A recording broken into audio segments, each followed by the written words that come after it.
Reverse Psychology, 13 Lessons on How to Use Rejection to Your Advantage. Stoicism of Marcus Aurelius. It was supposed to be just another ordinary night, but what echoes is the silence, a silence that weighs, that fills every corner where there was once some presence. It's not the silence of someone sleeping, it's the silence of someone who was left, ignored, forgotten. That kind of silence that doesn't bring peace, it brings absence. Have you ever felt that? When a notification doesn't arrive, when a gaze shifts away, when your words slip through a conversation as if they were invisible. Rejection doesn't always shout. Sometimes it simply doesn't respond. And what remains is you, trying to understand what you did wrong. Rejection hurts, not just because of what's missing, but because of what it reveals about us. Because when someone leaves us, something inside us screams for an explanation, but it almost never comes. And that's where the danger arises, thinking the problem lies in who we are, instead of understanding what we're trying to prove. There's a subtle, almost imperceptible, but very common mistake, believing that being loved depends on the other, that we only fully exist when the other person chooses us, responds to us, validates us. However, this dependence, silent and persistent, undermines our internal clarity and distances us from ourselves. There's a form of rejection that doesn't come with harsh words, but with small gestures that deny affection, not replying to messages, shifting one's gaze, not considering feelings. These are almost invisible attitudes, but they carry the weight of 1,000 explicit refusals. And the worst part is that often we accept this as normal. Seneca wrote, with the lucidity of one who had lost much, that what abandons us often returns us to ourselves. And this is the paradoxical wound of rejection. It tears us away from someone, but if faced with courage, it can return us to who we truly are. Marcus Aurelius, another who knew what it was like to be left even in power, reminds us that what we feel is not inevitable. What we feel is, in part, what we choose to think about what happens to us, and that changes everything. So, perhaps the silence of rejection is not just an echo of abandonment. Perhaps it is a calling, a whisper that pushes us inward, to fearlessly look at what made us beg for the presence of others, to understand where this urgency to be accepted came from. That's where the opening begins. Not for the other, but for oneself. An introspective opening, where rejection transforms into a mirror, and what we see in it is a way back, not to the past, nor to those who left, but to what, within us, was waiting to be seen all along. When silence says, "You are not needed," it wasn't a fight, nor a definitive goodbye. It was just silence, that dense silence that settles in when the other person is still present, but no longer truly there, when their eyes pass over you as if you were glass, when good morning turns into a monosyllable, when physical presence insists on pretending not to see emotional absence. Few pains are as persistent as this. Realizing, day after day, that you are no longer a priority, that you are physically there, but you no longer matter. It doesn't matter if you're tired, if you're sad, if you need to be heard. What you feel seems to have lost the right to exist in the space between you, and this slowly corrodes you. Some say it's independence, that everyone needs their space, but there's a fine line between autonomy and emotional detachment. When the other person closes themselves off internally, and you still insist on offering shelter, it's like talking to a door locked from the inside. And this creates an absence that no one comments on, but that both feel. This form of rejection doesn't shout, but it subtly kills your worth, because being ignored without reason by someone you're still trying to reach steals your sense of deservingness. You start to doubt your own value, not because you did something wrong, but because you were treated as invisible. And this type of pain leaves no visible mark. No one sees it, no one comments on it, but you feel it in your body, in your withdrawn gestures, in the way you start to speak more softly, as if even your own voice didn't deserve to be heard, as if you needed to apologize for existing. The other's silence begins to echo within you, as if it were your own. And that's where the danger lies. When you start treating yourself as you are treated, when you adopt the same indifference that hurt you, but against yourself. When you start to believe that not being needed is synonymous with having no worth, but it's not. It never was. The other's absence does not define your presence in the world, And the silence you were made to swallow doesn't have to remain your native language. You can still relearn to talk to yourself, to listen to what hurts. And remember that your importance doesn't disappear just because someone stopped seeing it. The mistake of trying to be indispensable to someone who doesn't see. There's an invisible thirst that many people carry, a hunger to be seen, recognized, chosen, not out of vanity, but for emotional survival. Because at some point in life, we learned that we only have value when we are useful, when we serve, when we help, when we save. And so we mold ourselves, doing more than we can, giving more than we should, saying yes even when our whole body screams no, in the silent hope that perhaps the other person will notice, that perhaps we will begin to matter. But there's something cruel about this pattern, because the more you try to make yourself indispensable,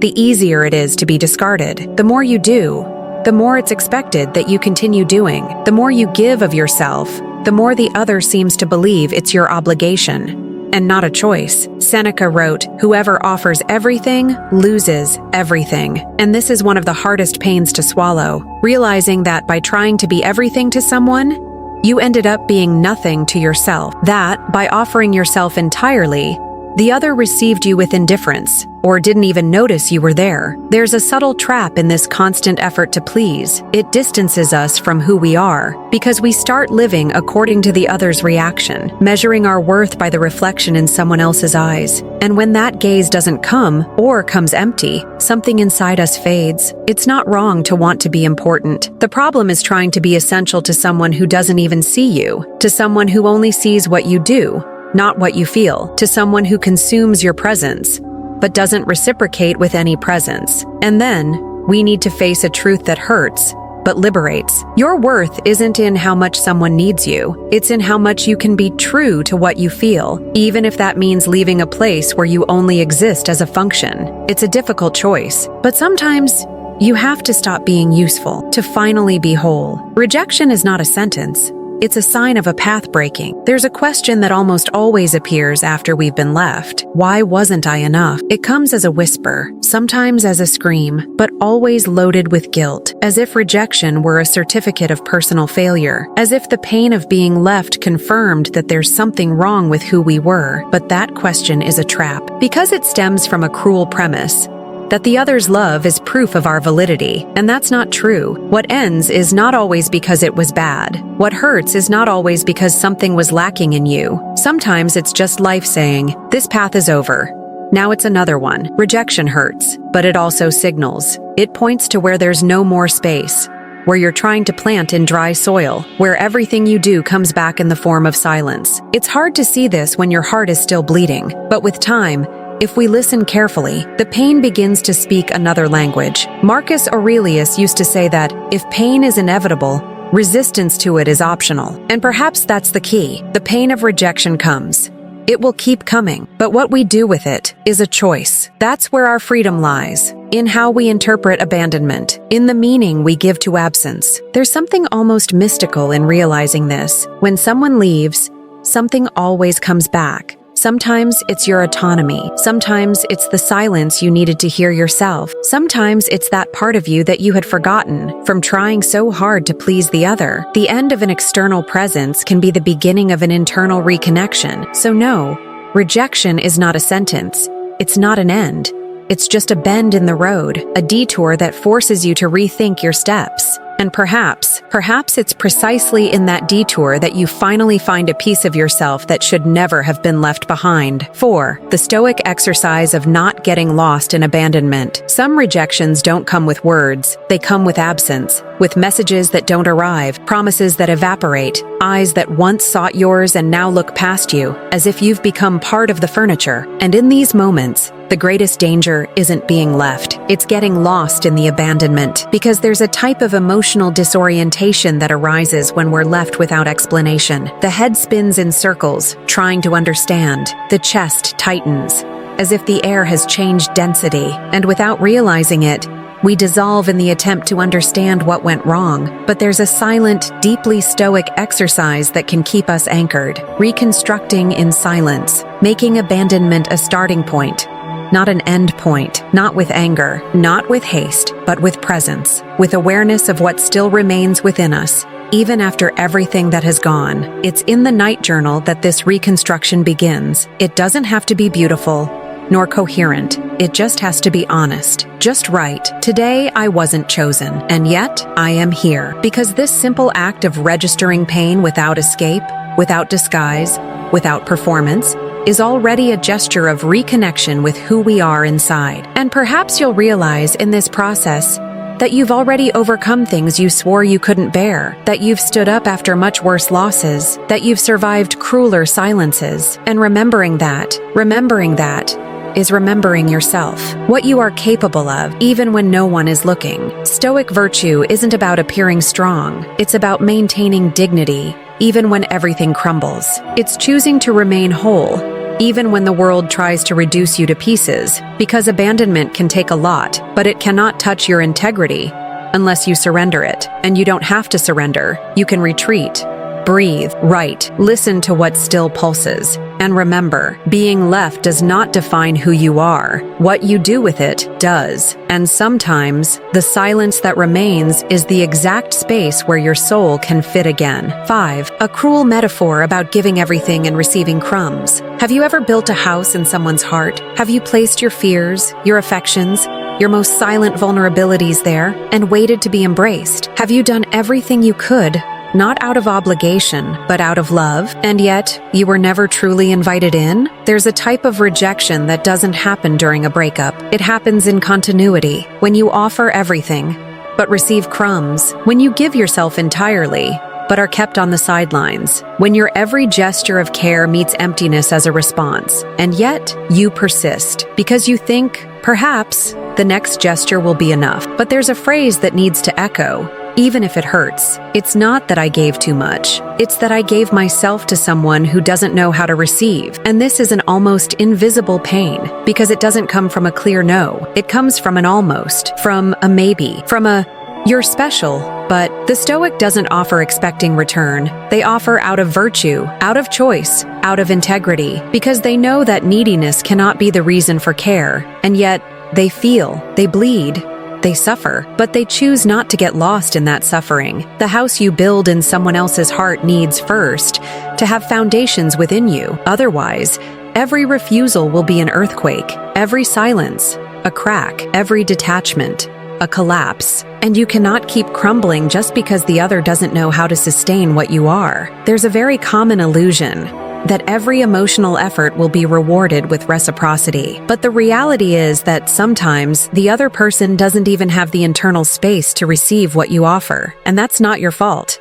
It's not about you not being good enough. It's about the other person not being ready or willing to make space. So there comes a point where you need to stop, not out of resentment, but out of self-love, because continuing to insist on someone who keeps you on the outside is to repeat the abandonment you fear so much, and you no longer need that. You've already learned that there's a place where love truly begins, and it begins within, where no one can cast you out. The raw beauty of being rejected and not disappearing. Not all pain needs to be overcome. Some simply need to be felt until they transform into understanding. Rejection is one such pain. It doesn't announce its arrival, and it almost never asks for permission. But once it enters, it leaves traces everywhere, in gestures, in thoughts, in the silences we choose to keep. The biggest trap of rejection is believing that it diminishes us, that because someone left, something essential in us was taken away. But the hardest and most liberating truth is that no one can steal us from ourselves unless we allow it, unless we abandon ourselves along with them. Seneca said, "Whoever depends on others to be whole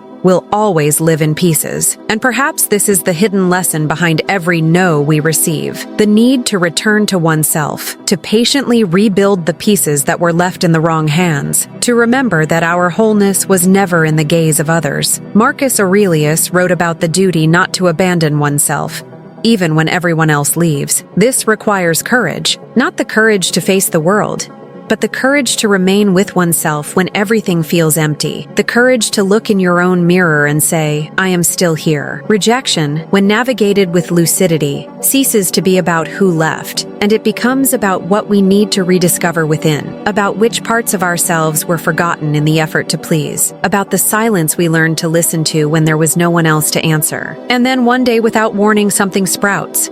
Amidst the stones, amidst what seemed barren, a small flower, silent, firm, intact, and you realize that even rejected, you didn't disappear. On the contrary, you finally began to truly exist. Now, breathe. Don't rush this last sensation. Let it settle. Let it echo, because perhaps in that final silence, you will begin to hear yourself in a new way, and that, in itself, is a new beginning.